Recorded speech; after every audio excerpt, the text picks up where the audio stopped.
Terus terang kalau jadi Menteri Kesehatan buat saya juga misteri ya. Saya nggak tahu dan tidak pernah terpikir saya jadi Menteri Kesehatan. Tapi kalau saya tanya ke beliau pada saat awal kenapa jadi Menteri Kesehatan, karena menurut beliau ya saya harus menyelesaikan 3 tugas yang penting di mata beliau, yaitu vaksinasi. Pada saat itu jelas dibilang vaksinasi. Kedua, harus mengatasi pandemi secepatnya agar ekonomi bisa jalan kembali. Yang ketiga, harus melakukan reformasi total di perbankan, di kesehatan. Jadi terlihat sekali bahwa beliau merasa kesehatan ini sama seperti pendidikan sangat penting buat sumber daya manusia Indonesia di tahun 2030 nanti pada saat bonus demografi, dan itu harus benar-benar diakselerasi kinerjanya. Jadi saya ditaruh di sana.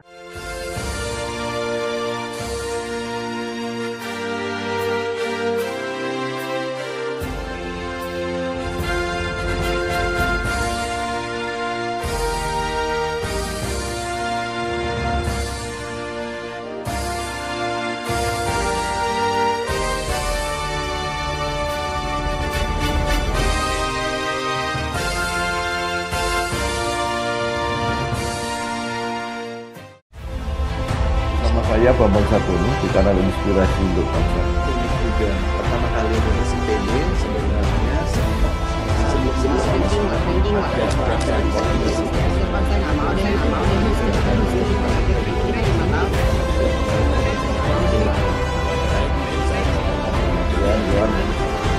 Barangkali kita rapat-rapat sama tuan-tuan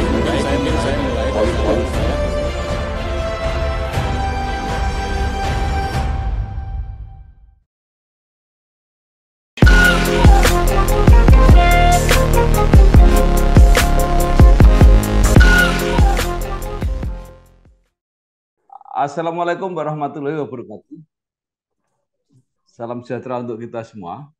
Bersama saya Bambang Sadono di kanal Inspirasi untuk Bangsa. Mudah-mudahan kanal ini selalu bisa memberi inspirasi, motivasi, dan edukasi. Kami sedang mempersiapkan beberapa video wawancara yang kita beri judul Legacy Jokowi. Kita ingin mencoba memaparkan apa-apa yang sekarang sedang menjadi wacana, yaitu hal-hal rekam jejak Presiden Joko Widodo yang layak untuk diteruskan pada periode selanjutnya. Saat ini saya sudah bersama dengan seorang narasumber yang saya kira akan bisa menyampaikan beberapa hal yang cukup signifikan dengan legacy Jokowi, yaitu Bapak Insinyur Budi Gunadi Sadikin. Beliau saat ini menjabat sebagai Menteri Kesehatan Republik Indonesia. Apa kabar Pak Budi? Baik, Pak. Ya, baik. Pak Budi Gunadi ini lahir di Bogor 6 Mei 1964. Beliau meraih sarjana di bidang fisika nuklir dari Institut Teknologi Bandung tahun 1988. Kemudian mendapatkan sertifikasi di bidang asuransi, ya, baik di Universitas Washington atau di Singapore Insurance Institute. Nah, kemudian mulai menjadi bankir, bergabung dengan Bank Bali, kemudian ke Bank Danamon, pernah menjadi Direktur Adira Quantum Multifinance, pernah menjadi staf ahli Menteri BUMN, kemudian dia akan menjadi Direktur Utama PT Bank Mandiri. Nah, kemudian beliau juga diangkat menjadi Direktur Utama PT Inalum, yang pada saat itu terjadi peristiwa yang sangat luar biasa, yaitu pengambil alihan PT Freeport, dan kemudian menjadi Wakil Menteri BUMN hanya sebentar, kemudian diangkat menjadi Menteri Kesehatan. Nah, Pak Budi, pertama yang saya tanyakan adalah sejak kapan Bapak mengenal Pak Joko Widodo, dan sejak kapan mulai bersentuhan secara langsung, dan mungkin Bapak bisa gambarkan kepribadian Pak Jokowi di mata Bapak seperti apa? Saya pertama kali ketemu beliau itu saat beliau sudah memenangkan pemilihan umum, tapi belum diangkat jadi presiden. Waktu itu saya dibawa oleh Ibu Menteri BUMN dengan beberapa dirut BUMN untuk menceritakan mengenai kondisi BUMN ke beliau, gitu ya. di salah satu restoran di Jakarta. Kemudian kalau pertama kali ketemu beliau sebagai presiden itu adalah pada saat beliau melakukan kunjungan ke bencana Sinabung. Itu adalah bencana kalau nggak salah pertama yang terjadi pada masa jabatan beliau. Saya waktu itu masih sebagai dirutnya Bank Mandiri, diminta mendampingi untuk bisa memberikan kartu Indonesia Pintar dan kartu Indonesia Sehat waktu itu. Jadi pertama kali beliau naik, beliau ingin mereplikasi kartu Indonesia Pintar dan kartu Indonesia Sehat dari Jakarta ke seluruh Indonesia, dan oleh Ibu Menteri BUMN ditunjuk Bank Mandiri untuk mendukung program tersebut. Jadi pas di saat bencana, saya dengan Ibu Menteri BUMN dan Pak Bambang Widianto kalau nggak salah tuh, itu dan Ibu Mensos waktu itu Ibu Khofifah pergi ke Sinabung dengan beliau untuk meluncurkan program Kartu Indonesia Pintar dan Kartu Indonesia Sehat. Pak Presiden itu sangat merakyat, hanya terlihat sekali ya. Dan rakyat juga sayang sama dia. Dan yang kedua, beliau juga saya lihat tidak ingin terlalu diatur melihatnya tuh tempat dan acara yang mana. Jadi mereka nggak, ya, beliau tuh tidak suka melihat sesuatu yang sudah diatur. Jadi kelihatan sekali itu ada kalau nggak salah kunjungan pertama beliau tuh keluar. Sempat bingung karena tadinya harusnya jadwalnya ke lokasi ABC, tiba-tiba beliau bisa jalannya ke D, E, F, G, H, I, J gitu. Beliau kelihatan ingin melihat secara langsung kondisi di lapangan dan berbicara dengan masyarakat.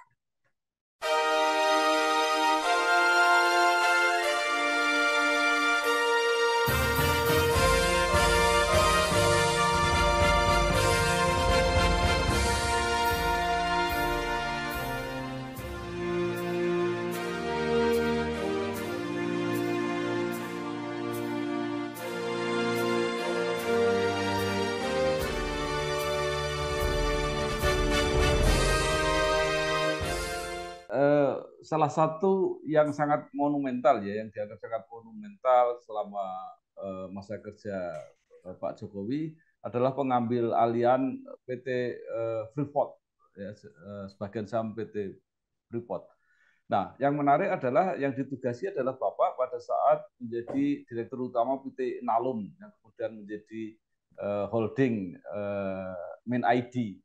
Nah, pertanyaan saya, apakah Bapak itu dipersiapkan ke Inalum untuk mengambil Freeport atau dipindahkan ke Inalum kemudian ditugasi untuk mengambil alih Freeport? Mengambil alihan Freeport memang merupakan cita-cita dari Bapak Presiden Jokowi. Dan saya masih ada di Mandiri waktu itu sebagai dirut pada saat Mandiri memberikan atau memimpin sindikasi pinjaman untuk Medco mengambil alih Newmont. Itu besar, saya lupa di atas $1 miliar pinjamannya itu di-lead oleh Bank Mandiri. Nah, melihat prestasi Bank Mandiri saat itu, kembali Ibu Menteri BUMN saat itu bilang bahwa Pak Jokowi ingin juga bahwa Freeport juga bisa diambil alih ke BUMN atau Indonesia. Dan bisa nggak difikirkan modelnya mirip seperti pengambil alihan Newmont oleh Medco pada saat itu. Nah, kemudian kami sempat memberikan usulan seperti apa rencananya, dan oleh Ibu Menteri BUMN dilihat bahwa itu sangat visible sehingga saya dibawa menghadap Bapak Presiden. Memang salah satu di sana rencananya adalah mengkonsolidasikan semua perusahaan tambang milik BUMN, yaitu Bukit Asam, Timah, sama Aneka Tambang. Mereka adalah perusahaan TBK, agar menjadi satu holding yang cukup besar balance sheet-nya untuk bisa mengambil pinjaman luar negeri ya, agar kita bisa menggunakan dana hasil pinjaman itu untuk mengakuisisi 51% sahamnya PT Freeport Indonesia. Dan oleh karena hasil diskusi dengan Bapak Presiden, beliau juga melihat bahwa ini visible, akhirnya saya ditugaskan untuk melaksanakan akuisisi Freeport ini. Jadi memang pemindahan saya ke Mind ID dan di sana melakukan merger dari 3 perusahaan tambang terbuka besar Indonesia di bawah holdingnya Inalum, karena waktu itu Inalum masih 100% dimiliki oleh pemerintah, lalu melakukan mencari pinjaman 4 miliar dolar pada saat itu untuk akuisisi 51% Freeport memang sudah dirancang sejak awal. Sebenarnya di luar Freeport, Mind ID juga mengakuisisi 30% Vale. Walaupun 10%-nya dalam bentuk opsi ya. 20% dilakukan pada saat ini, pada saat transaksi terjadi, 10%-nya opsi. Yang 20% terjadi masih zamannya saya kalau nggak salah. 10%-nya itu opsi, berapa tahun kemudian kalau memang sudah jatuh tempo IUP-nya itu bisa di exercise. Jadi pada saat 22 bulan sebagai Direktur Utama Holding BUMN Tambang yang namanya Mind ID, sebenarnya ada 2 transaksi besar, yaitu mengambil alih menjadi 51% saham PT Freeport Indonesia dan juga mengambil alih 20% saham Valid Tbk bekas Inco dengan opsi 10%. Sehingga Mind ID menjadi perusahaan tambang yang sangat besar holdingnya karena memiliki Inalum, memiliki aneka tambang Tbk, memiliki timah Tbk, memiliki Bukit Asam Tbk, memiliki PT Freeport Indonesia joint venture dengan perusahaan asing dan memiliki saham di PT Vale Tbk.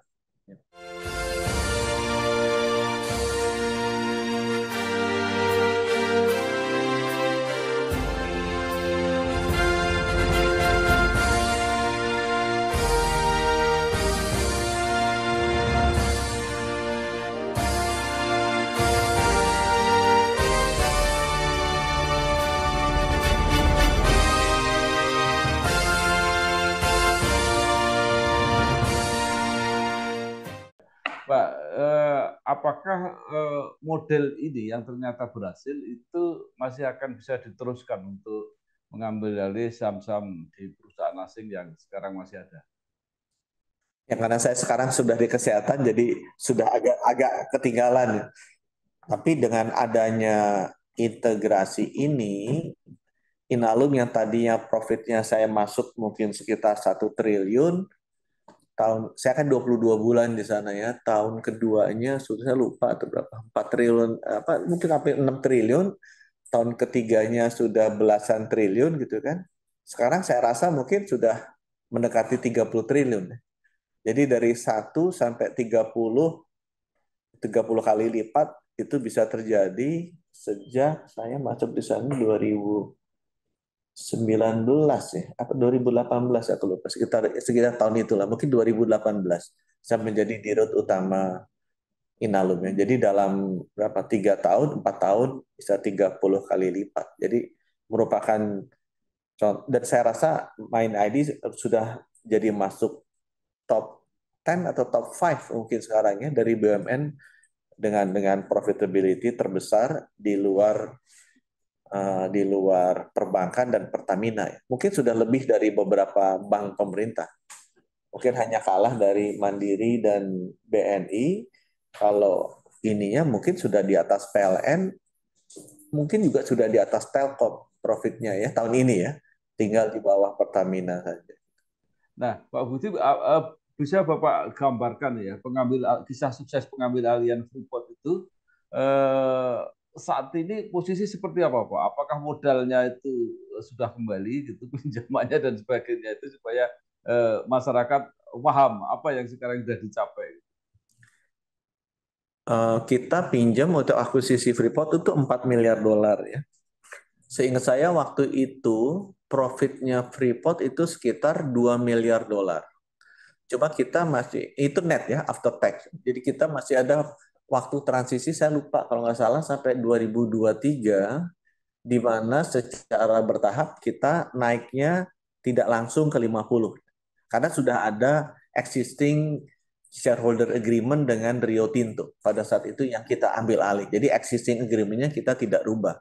Jadi 51%-nya itu akan efektif kalau nggak salah 2023 ini, saya ingat saya. Tapi bayangkan kalau misalnya profitnya dia 2, ya, malah saya dengar sempat ke 2,5 tuh kemarin karena harganya lagi tinggi ya. kita pegang 51%, itu kan dalam 4 tahun maksimal balik. Dalam 4 tahun itu maksimal kembali. Padahal kontrak karyanya Freeport kan 30 tahun dan bisa diperpanjang lagi. Jadi kalau kita dapat 1 billion US dengan asumsi tidak naik ya profitnya Freeport ya, asumsi tidak naik sama seperti yang di awal-awal aja. Sekarang kan mereka dengan produksi tambang bawah tanahnya harusnya bisa naik gitu ya. Itu kita bisa dapat sesuai masa kontrak 30 miliar dolar ya sebagai dividen. Padahal kita keluarnya cuma 4 miliar dolar. Jadi itu sih buat saya sih sebagai bankir ya balik modalnya udah berlipat-lipat.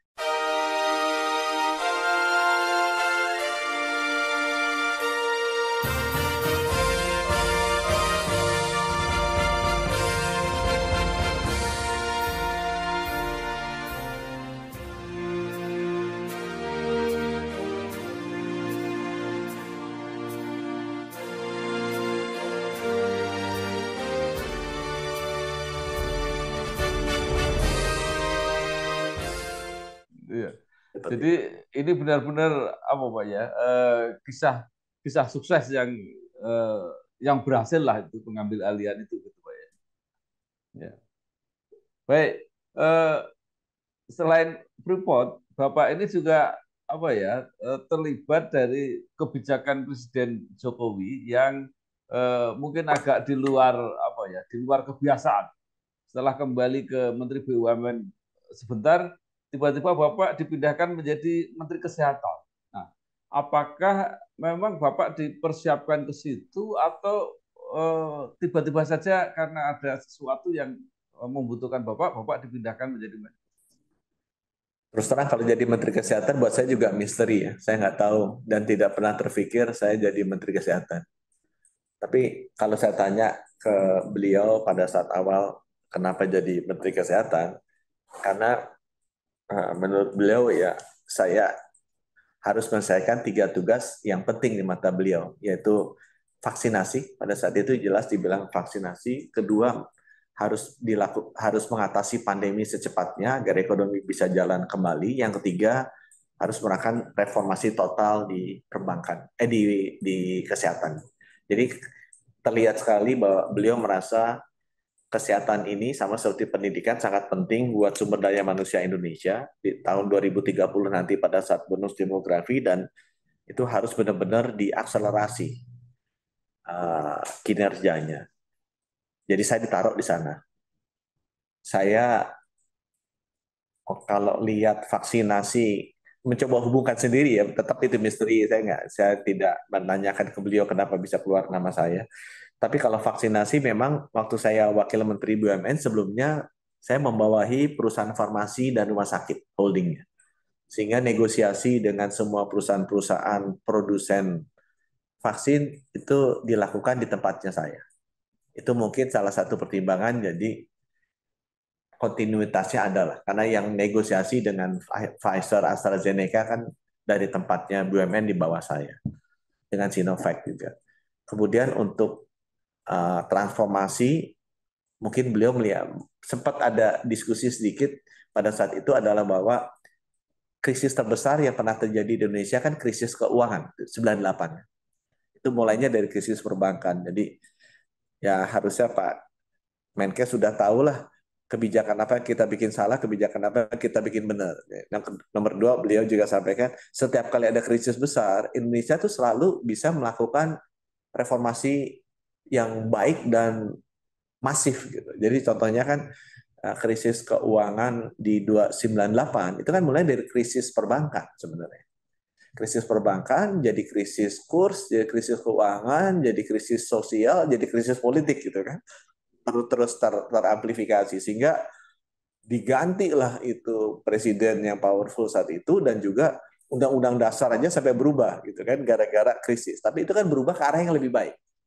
Nah, itu yang beliau sampaikan. Nah, sekarang ada krisis kesehatan, coba lakukan perubahan lagi ke arah yang lebih baik untuk sektor kesehatannya. Belajar dari pengalaman bahwa setiap kali ada krisis, Indonesia selalu bisa memanfaatkan kesempatan itu untuk berubah menjadi lebih baik.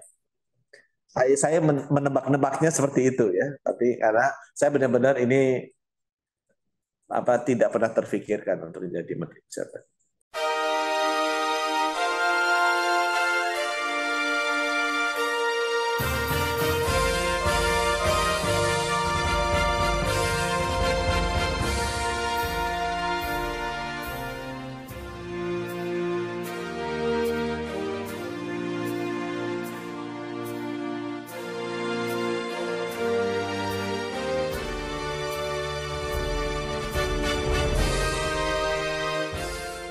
Ya, Pak Budi, menangani pandemi COVID, ya objektif banyak orang yang menilai pemerintah Indonesia berhasil lah ya. Jadi termasuk suksesnya Pak Budi sebagai Menkes. Tapi ternyata nggak berhenti di situ. Bapak kemudian tadi ditugaskan transformasi di bidang kesehatan. Banyak sekali kelihatannya yang akan dilakukan. Nah, salah satu yang saya tanyakan adalah, Bapak cukup terganggu nggak bahwa Bapak dianggap bukan dokter yang bertugas mengurusi sekian banyak dokter? Mungkin ada yang yang Bapak bisa sampaikan. Saya bukan orang yang terganggu ya. Yang terganggu mungkin yang terkena impact-nya saya di sini gitu. Kalau saya sama sekali tidak merasa terganggu karena jadi perbankan pun bukan bidangnya saya ya. Dan habis perbankan kan saya jadi CEO-nya tambang kan, itu bukan bidang saya juga. Saya kan asalnya dari fisika nuklir ya. Jadi nggak ada hubungannya juga. Jadi saya sih yang penting arahan tugas beliau jelas maunya apa. Misal vaksinasi, ya udah kita jalanin aja vaksinasi gitu kan. Dan kan sekarang udah 450 juta dosis di lebih dari 205 juta orang. Beliau ingin mengatasi pandemi, udah kita kerjakan mengatasi pandemi. Saya orang kalau yang diperintahkan saya jalankan dan beliau kan presiden pilihan saya karena saya tahu sekali beliau bekerja dengan hati untuk masyarakatnya. Jadi benar-benar saya merasa saya berterima kasih diberikan kesempatan untuk mengabdi ke seorang pemimpin seperti beliau. Jadi yang ketiga suruh reform, ya kita reform. Dan reform ini kita lihat apa yang perlu diperbaiki. Bagi saya yang penting saya adalah buat masyarakat ya kualitas akses dan kualitas layanan kesehatan itu harus lebih baik. Ya lebih baik itu lebih mudah, lebih cepat, lebih kualitasnya baik dan lebih murah. Jadi gimana caranya supaya setiap manusia Indonesia dimanapun dia berada itu bisa mendapatkan kemudahan layanan kesehatan, kecepatan layanan kesehatan, kualitas atau kebaikan layanan kesehatan yang modern dan bermutu gitu dan harus murah juga, harus murah, harus affordable. Nah, secara konkret yang bisa dilihat masyarakat, apa masalah-masalah utama di bidang kesehatan yang menurut Bapak perlu diperbaiki? Kalau konkret misalnya nih, sekarang kematian ibu dan anak tinggi. Salah satu penyebab kematian ibu anak tinggi itu perdarahan. Jadi kondisi anaknya kita nggak ketahui juga. Itu pada saat keluar komplikasinya banyak. Nah, saya baru tahu bahwa Indonesia itu punya bayi setiap tahun 4,8 juta.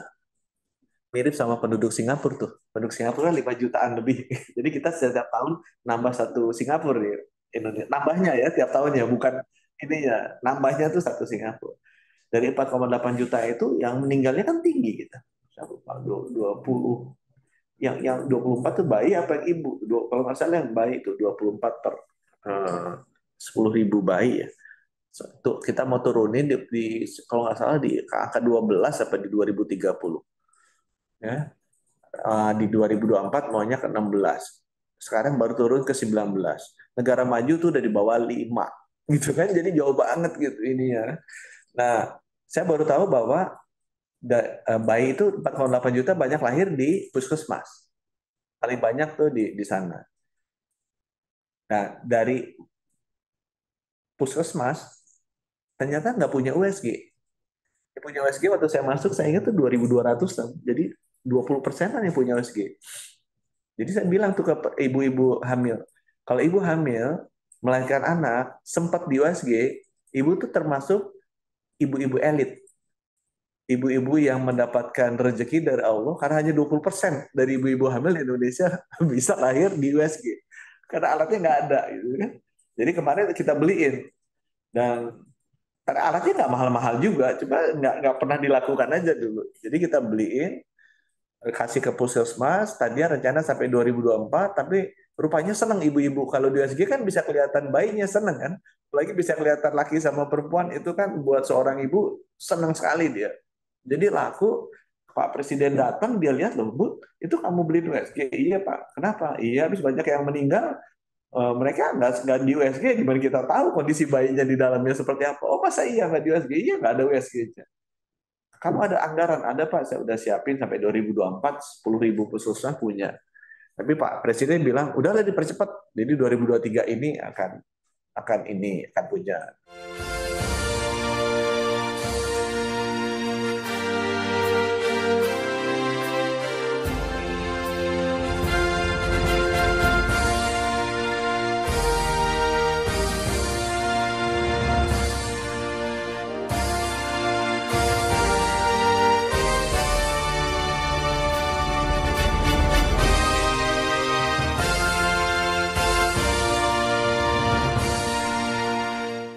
Itu yang pasti-pasti ya. Contoh misalnya stunting. Stunting itu kan mesti ditimbang, Pak. Ditimbang itu ada alatnya, nyebutnya susah, namanya antropometri. Itu mengukur tinggi bayi sama berat bayi. Timbang dilakukan di posyandu. Nah, alat timbangannya dibaginya di level puskesmas, 10.000. Jadi 300.000 posyandu nih, mesti giliran datang ke puskesmas, ya, kira-kira 30/1 nih. 30 posyandu mesti giliran ke puskesmas setiap bulan. Ya kalau dia dekat, ambil misalnya ke puskesmas, anterin 1 jam 2 jam posyandu dia, besok masih pulangin lagi tuh, karena udah ada posyandu lain yang ambil gitu kan kira. Saya bilang ya gimana stuntingnya bisa turun gitu, ngukur ininya aja, nimbangnya alatnya mesti minjem, alatnya nggak mahal-mahal juga. Akhirnya kita belikan tuh, itu sama tuh 300.000 posyandu sekarang punya alat baru untuk ukur tinggi sama badan, namanya antropometri. Banyak lagi yang saya kasih contoh yang lain misalnya. Penyakit paling banyak meninggal itu stroke, jantung, sama cancer. Cancer ini kalau wanita breast cancer, dan paling banyak cancer meninggal karena breast. Kanker payudara. Mungkin kita juga ada saudara-saudara kita. Saya sendiri ada saudara saya, mertua saya even meninggal karena kanker payudara. Nah, kanker payudara ini kalau saya ngomong sama ahlinya, dibilanginnya 90% bisa disembuhkan. Asal ketahuan stadium 1. Kalau ketahuannya stadium 3, stadium 4, 90% tidak bisa disembuhkan, Pak. Nah, gimana caranya kita bisa ketahuan? Gitu kan? Ketahuannya dengan mamografi. Itu ada alat namanya mamogram untuk ngecek apakah ada potensi kanker di payudara. Nah, waktu saya kemarin tahun lalu tuh dari 3.100 rumah sakit yang punya mamografi cuma 200. Less than 10%. Ya, pantas saja nggak terdeteksi. Biasanya kalau udah sakit parah, stadium 3, udah sakit, udah sesek apa, baru dia datang ke rumah sakit, ya udah meninggal. Nah, jadi banyak, dan mamografi itu nggak terlalu mahal-mahal juga alatnya. Jadi kita bisa beli, rencana saya mudah-mudahan bisa, saya nggak tahu kekejar nggak ya procurementnya, 2024, 514 kabupaten kota, semua provinsinya punya mamografi. Sehingga orang nggak usah, semua, bukan provinsi, semua kabupaten kota. Jadi orang Cianjur nggak usah ke Bandung gitu kalau mau cek apakah dia ada potensi breast cancer apa enggak. Dia perlu di aja. Orang Bogor nggak usah ke Jakarta gitu. Orang Sukabumi nggak usah ke Jakarta gitu. Dia tinggal di kota Sukabuminya untuk dicek. Gitu Pak, itu contohnya. Banyak lagi hal-hal yang lain-lain seperti itu, saya sebut bisa 20-30 nanti. Baik, yang juga menarik adalah di masa bakti Bapak ini disahkan Undang-Undang Kesehatan yang luar biasa respon masyarakat, yang kontroversi dan sebagainya. Nah, menurut Bapak, apa sebenarnya yang ingin dicapai dengan Undang-Undang Kesehatan yang baru? Apapun yang kita lakukan, tujuannya hanya satu tadi, ya Pak Sadono. Kita ingin meningkatkan kualitas akses, kita ingin memberikan akses dan kualitas layanan kesehatan yang terbaik bagi masyarakat Indonesia. Itu tadi, akses dan kualitas dari layanan kesehatan bagi masyarakat Indonesia yang baik ya. Nah, definisinya baik itu tadi. Dia harus lebih mudah, lebih cepat, lebih bagus, dan lebih murah. Gitu. Harus 4 itu. Jadi apa begitu kita lihat misalnya, oh ini ada masalah banyak, nah akses susah gitu ya. Orang patah tulang, datangnya banyak ke dukun. Kenapa banyak ke dukun itu pijat gitu kan, banyak banyak banget dukun pijat di kota-kota itu banyak kali gitu. Karena ya ortopedi susah spesialis, dokter dokter spesialis ini susah. Saya ke Nias misalnya, di Nias itu Gunung Sitoli satu pulau. Ya, itu ada 4 atau 5 kecamatan.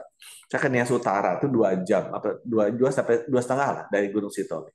Di situ ada ruang operasi, tapi udah banyak sarang laba-laba yang loh nggak pernah dipakai. Ya habis nggak ada dokter bedahnya, nggak ada dokter anestesi, gimana kita mau pakai Pak? Oh, emang yang butuh dipakai paling banyak apa sih operasi ini? Paling banyak sesar sama ini sama kecelakaan. Ya wajar kan pakai motor tabrakan katakan patah. Nah kalau gitu terus gimana? Ya masih dibawa lah Pak ke 2,5 jam ke Gunung Sitoli gitu RSUD-nya. Satu pulau hanya ada satu.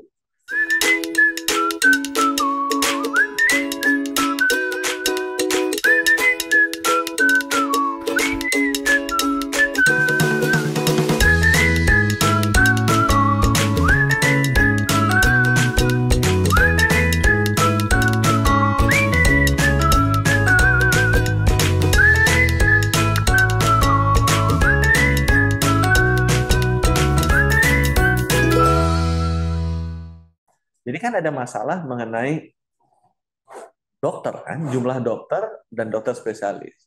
Udah kita mau memperbanyak, oh ternyata nggak bisa memperbanyak. Pemerintah nggak memiliki wewenang untuk bisa memperbanyak dan menempatkan dokter dan dokter spesialis. Nah itu undang-undangnya kita rubah. Karena dengan kita bisa memperbanyak dokter spesialis dengan pendidikan yang dilakukan di rumah sakit oleh kolegium, bukan hanya pendidikan dilakukan di perguruan tinggi, kita bisa lebih cepat memperbanyak rumah sakit. Nah, apakah ini nyaman bagi semua orang existing? Mungkin enggak. Tapi tujuannya kan kalau makin banyak dokternya makin bagus. Masyarakat bisa mendapatkan layanan dimanapun dia berada.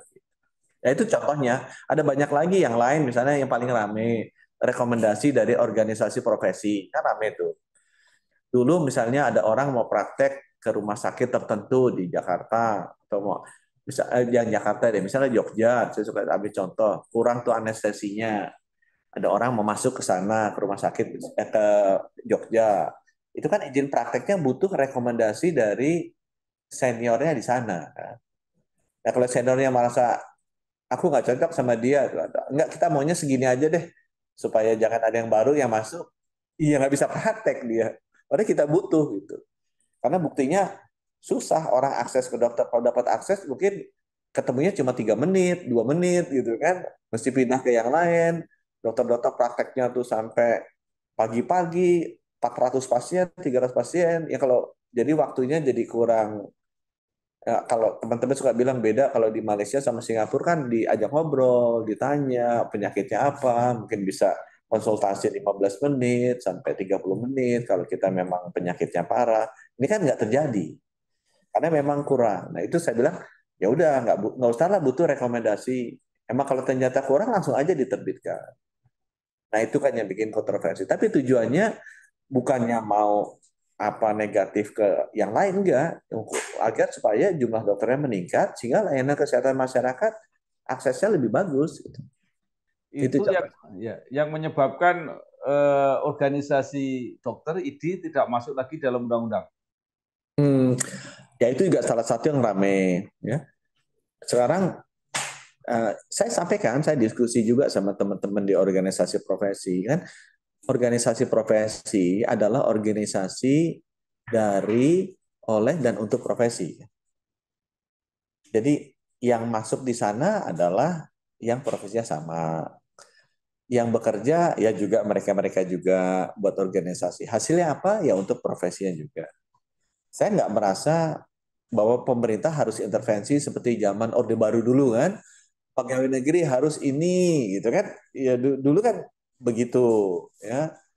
Sekarang kan enggak kan dengan adanya reformasi ini. Jadi kenapa harus pemerintah intervensi dengan memasukkan ke undang-undang? Itu kan bentuk intervensi terhadap profesi kan sebenarnya kan. Setiap profesi harus ini gitu. Loh, ya sekarang justru dengan adanya sesudah reformasi justru dibuka kok. Dulu partai politik yang menang harus ini gitu kan, itu kan diatur gitu, dikuatkan oleh pemerintah. Ini kita rasa ya kita bebaskan ke profesi lah, profesi yang berhak menentukan karena ini organisasi yang mereka. Halo guys, sekarang cuma dengan satu jari, semua urusan listrik langsung beres, res. Ini dia, PLN Mobile. Kalau cuma gangguan aja sih, nggak usah panik. Tinggal tap menu pengaduan, cus petugas PLN-nya langsung datang. Atau mau isi token, pasang listrik baru, atau mau ubah daya, atau cek hitungan listrik. Urusan listrik serahin aja ke PLN Mobile. Nah, kemudian menurut Pak Budi, apa yang menyebabkan para dokter ya mungkin sebagian lah ya, dan tenaga kesehatan ada yang memprotes, merasa tidak puas terhadap undang-undang? Kalau saya merasa di dalam setiap perubahan pasti ada yang suka, pasti ada tidak suka. Dan dengan sistem demokrasi negara kita sekarang ya wajar aja Pak ya kalau kita berbeda pendapat dan nggak suka. Paling catatannya seperti yang Bapak Presiden bilang ya disampaikan aja secara benar dan santun diskusinya. Saya sendiri mendengarkan semua orang kok. Tapi memang keputusan harus dijalankan sesuai dengan prinsip itu tadi. Ya. Apakah kita bisa memberikan akses dan kualitas layanan kesehatan yang terbaik bagi masyarakat?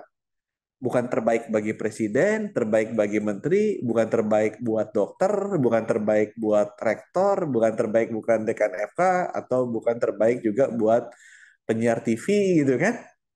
Terbaik buat masyarakat. Jadi apapun yang diputus nanti pasti akan bias ke masyarakat. Begitu kita geser bias ke masyarakat, pasti ada yang nggak merasa happy kan dengan itu, ya wajar aja menurut saya, nggak apa-apa juga.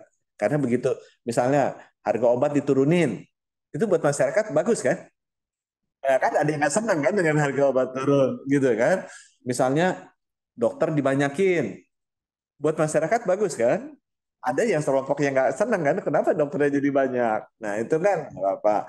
Misalnya tempat pendidikan sekarang lagi rame kan, untuk supaya dokter dibanyakin, ya fakultas kedokteran dibanyakin, ya pendidikan spesialis dibuat di kolegium di rumah sakit supaya nggak usah, bisa lebih banyak, lebih murah, nggak susah karena rumah pendidikan spesialis kan terkena susah dan mahal ya. Udah kita permurah, kita perbanyak biar banyak masuk, ya pasti ada yang nggak senang gitu. Aku rasa ya nggak apa-apa, tapi kalau ditanya ya saya akan jalankan yang terbaik buat masyarakat. Baik, terakhir Pak Budi, ini waktu masa bakti Pak Presiden tinggal setahun lebih sedikit. Menurut Pak Budi apa yang perlu dikejar, terutama target-target di bidang kesehatan, stunting katanya masih berat dan sebagainya, itu apa yang kira-kira dalam waktu yang tersisa ini yang masih bisa dikerjakan di bidang kesehatan? Beberapa indikator masih bisa dikejar ya. Jadi nomor satu memang ada beberapa target-target RPJMN yang kita harus kejar ya. Kematian bayi, kematian ibu, stunting gitu kan. Stunting kita masih ada chance sih. Kan Pak Presiden masuk, beliau tuh 34, sekarang udah 21. Beliau mau akhir 2024 kan 14. Kalau kita tahun ini bisa 17, mungkin masih bisa kejar tuh. Tuberkulosis. Tadi saya baru meeting tuberkulosis yang agak mundur. Kita kan dari 969.000 nggak pernah bisa terdeteksi lebih dari 575.000 itu nggak pernah. Ya sekarang tahun lalu udah 700. Saya minta tahun ini 800 bisa terdeteksi. Jadi ada beberapa indikator RPJMN berupa angka yang kita bisa kejar. Ya, itu satu hal. Tapi hal kedua yang menurut saya penting adalah dengan itu kan tugas Bapak Presiden ke saya kan lakukan transformasi sebesar-besarnya di sektor kesehatan. itu kan dengan adanya undang-undang ini terjadi ya gitu kan. Jadi tugas sudah saya jalankan selain ya vaksinasi dan mengatasi pandemi. Nah sekarang saya tinggal dorong kalau bisa secepat mungkin semua aturan turunannya selesai dan secepat mungkin beberapa hal yang sangat fundamental itu udah bisa kita jalani. Waktu saya tinggal 1,5 tahun lagi, nggak sampai mungkin 1 tahun 3 bulan lagi ya harus kerja lebih cepat aja, Pak. Iya. Baik, terima kasih sekali Pak Insinyur Budi Gunadi Sadikin, Menteri Kesehatan Republik Indonesia. 3 hal saya kira yang menjadi monumen rekam jejak legasi dalam pemerintahan Jokowi yang Bapak terlibat langsung. Pertama, pengambil alihan PT Freeport, kemudian mengatasi pandemi COVID, dan yang ketiga ini yang juga luar biasa adalah reformasi bidang kesehatan yang mudah-mudahan masih akan dikejar target-targetnya. Sekali lagi terima kasih dan sukses Pak Budi. Wassalamualaikum warahmatullahi wabarakatuh. Waalaikumsalam.